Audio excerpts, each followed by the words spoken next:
My brother. From the Book of Quotations.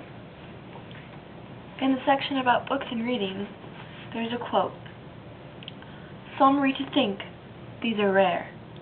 Some to write, and these are common. And some read to talk, and these form the great majority. Caleb Colton said that.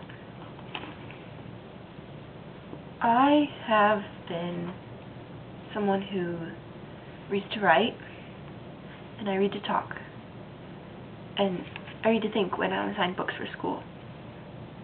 But recently,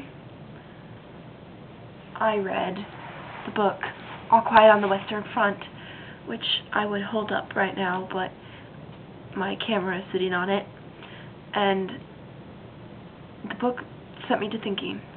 Plus, it was a really good book. I liked reading it. It set me to thinking about what other books might be good to read. Not because they're fantasy or funny or I don't know, which those funny and fantasy books are basically the kinds of books I like to read. I read the Chronicles of Narnia.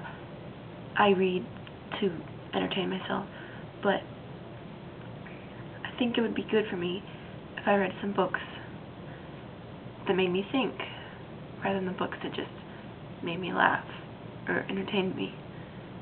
I think that would be good for my soul. So, I was thinking, well, this is uncomfortable, so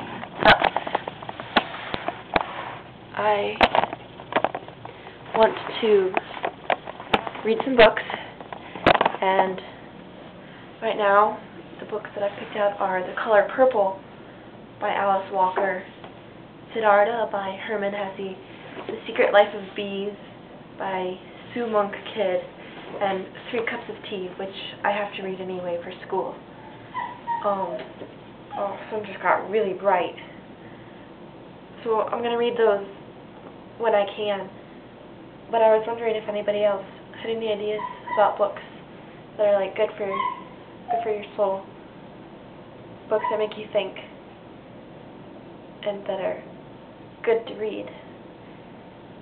So if you know of any, leave it in the comments, and that would be really awesome, because then maybe I'll read them, and maybe it'll make me a better person, or a smarter person, or just a better reader.